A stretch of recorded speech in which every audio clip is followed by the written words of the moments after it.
Farmers across the country are being forced to make impossible choices.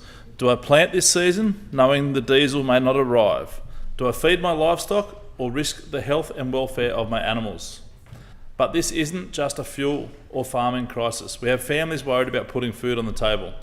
It's part of a bigger problem that politicians are ignoring. See, the same regional communities struggling to access diesel are also battling soaring home insurance premiums, high living costs, and the crushing weight of regulatory red tape that makes it harder to farm, build, and invest. The Australian dream, the dream of owning a home, building a business, raising a family, and contributing to your community is under real pressure. Families are now being squeezed from both sides. Banks are capping lending at 6 times a borrower's annual income, while home insurance premiums in flood-affected regional areas have surged by up to 50% or more. The same institutions are calling families too risky, are the very ones inflating that risk. We are fast becoming a country where you can't buy, can't build, and can't insure, and fuel insecurity is only making it worse. When transport costs rise and supply chains falter, everything becomes more expensive and opportunity slips further out of reach. And what replaces it? A system that pushes Australians towards reliance on government for everything: housing support, energy concessions, disaster recovery, cost of living payments. At this rate, the government may as well wipe your backside too. The incentives to work, to build, to invest are shrinking, while the benefits of not contributing are improving.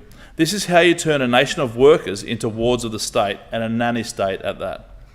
Meanwhile, the bureaucracy multiplies. Something as simple as repairing a riverbank after a flood can require navigating 8 different agencies and spending tens of thousands of dollars just to apply for permission to fix your own land. Water harvesting rules make drought management harder, not easier.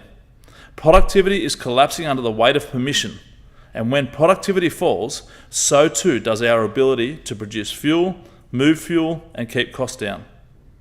Government roadblocks have hit every corner of the economy, but none more critically than energy. We once had the advantage of abundant, affordable energy, the kind that powered industry and kept transport costs low.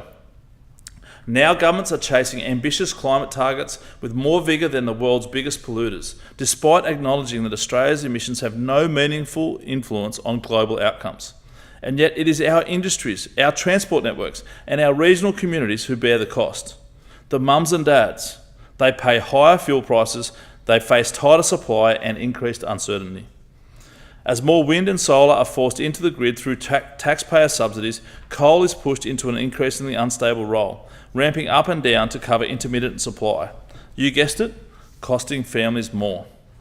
Massive transmission lines are being rolled out across prime agricultural land, driving huge cost blowouts and pushing energy prices even higher. Yep, that's the taxpayer paying for it. Just take a look around. Are things actually getting better? We are witnessing the rise of a new ideology in Australian politics, from inside city towers based on 10-second social media clips, with some preaching environmental purity, while condemning the very industries that keep fuel in our tanks and food on our tables. The timber industry is vilified despite being the ultimate renewable. Manufacturing is demonised, even as we import more and produce less. They speak from ideology, not from experience. And regional Australians are paying the price at the bowser, on the farm, and at the checkout. Mills are closing, apprenticeships are disappearing, skilled trades are dwindling. Our capacity to produce, refine, transport, and sustain essential industries is being eroded. But the solutions are not beyond us. As Matt Canavan said when addressing the media after being announced leader, we need more Australian farming, more Australian manufacturing, and more Australian jobs. We need a government that backs our farmers, our truck drivers, our tradespeople, and our regional communities. A government that understands that keeping fuel flowing in regional New South Wales is essential to the nation's prosperity and our food security.